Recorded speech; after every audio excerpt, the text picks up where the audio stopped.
tomorrow. Appreciate it. You'll have a good one. Okay, please wrap up the interviews here with Kevin and Denny, and we're going to get started with Chase. So we have a few more drivers to come into the bullpen. They may be coming during this formal availability with our Champ 4. If you need them, it's looking like Chase Briscoe, William Byron, Justin Haley, and Eric Jones, and Ricky Stenhouse Jr. We can do those out in the lobby here. But we're joined now by one of our Championship 4 drivers, and that's the 2020 NASCAR Cup Series champion, Chase Elliott. We'll get right to questions. If you have one, please raise your hand. We have mic runners. Who wants to open up with Chase Elliott? We'll start with Zach here, and then go to Colt. Zach Sterniolo with NASCAR.com. Chase, I'm curious, just through practice now, through qualifying, where do you feel like you guys are set for tomorrow's race? Yeah, I mean, honestly, just kind of ready to go from the standpoint of just it's a lot of times I think it's kind of hard to tell where you're at and what you have and how the race is going to unfold until the race unfolds. So, yeah, just ready to get tomorrow rolling and try to execute a perfect day. That's all we can do now. So I was pretty pleased with our qualifying effort. I thought we went faster than we did yesterday for a one lap pace. So I was pleasantly surprised with that. Hopefully it holds on tomorrow and we can have a good day. Cool. Cole Cusimano with the Arizona Republic. Chase, you won the championship here in 2020, obviously, with the neon yellow 9 for Jimmy's retirement. Noticed the neon 9s on the car again this weekend. What was the decision behind that, and I guess who made that decision? I have no idea. No? I don't know. I just saw them when we got here. Okay. So. Any more questions for Chase? Go to Bob.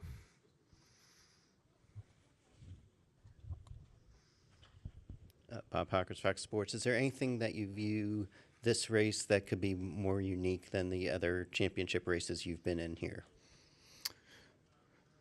I don't think so. I mean, for me personally, it's still a great opportunity, and all of the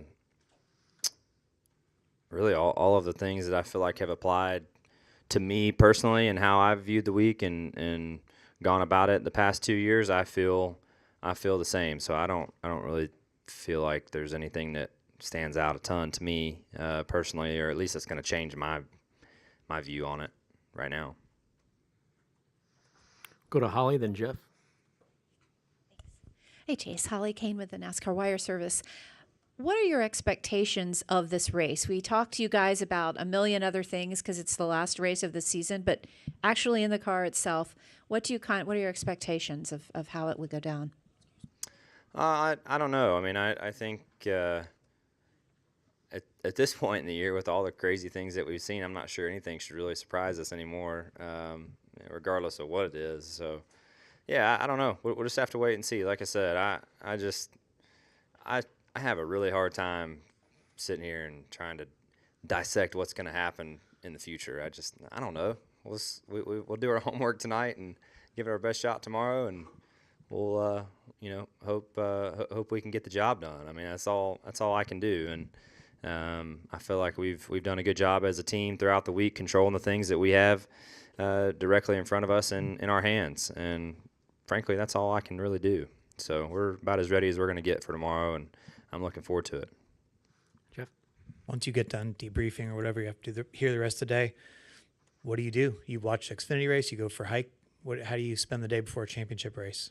Well, the dogs have a big game going on right now, so I was going to check up on them here in a minute and see how that's going on. And I'm going to watch the race and, see if anything super surprising happens from a track perspective. Maybe guys picking up on something today that you might apply tomorrow. But, yeah, for the most part, I'm normal Saturday for me and going to enjoy that. Go up here to the front left.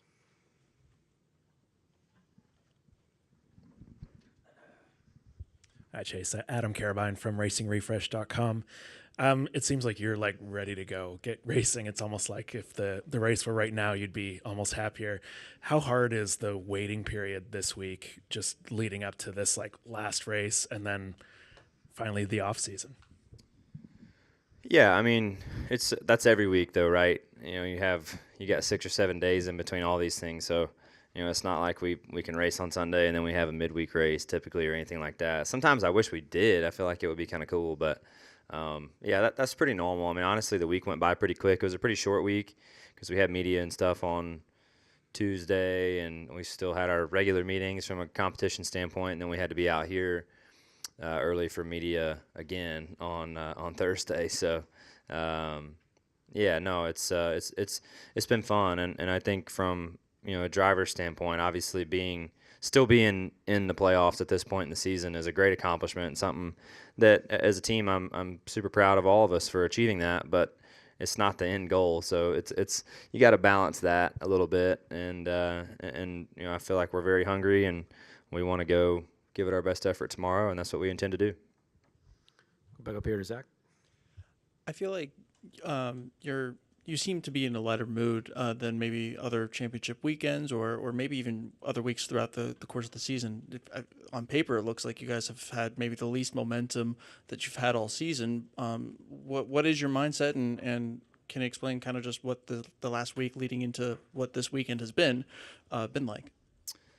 Yeah, I mean, I touched on what the week has been like leading in, so that's really what the week has been for me, and yeah, I mean, I think my response to the first part of your question is the story's not over, right? We're still right in the last chapter. So the last 9 weeks, in my view, are extremely irrelevant as it pertains to what happens tomorrow. So the narrative is there for the writing, and it's our opportunity and our job to make sure it goes our way.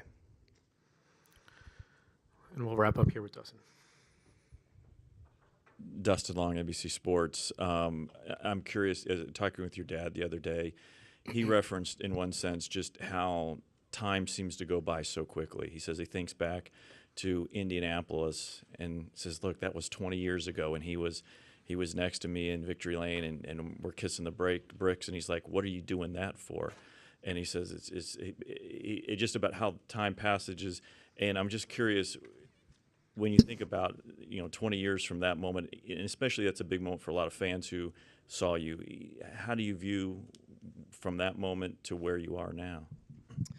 Yeah, I mean, I think he touched on it, right? I mean, time just goes by so fast. I mean, I'm approaching my 7th year, the end of my 7th season in Cup. I mean, that for me, that always puts it in perspective as just to how fast time has gone by, especially since I've been doing the NASCAR thing full time since 2014. And I don't know. I mean, I assume that's the case as you get older, regardless of what you do. I know since I got out of high school, things have just gone by faster and faster and faster every year, and it becomes very difficult to enjoy a lot of things, right? Because there's I want to do well, I want to do my job, and I think you have to mentally be where you need to be to do that, and I think sometimes that can take away from being able to enjoy certain moments or certain instances, but I try really hard to, because I know you're not going to get this time back and you're not going to get these years back, and I certainly respect that aspect of life and how fragile it can be, frankly. So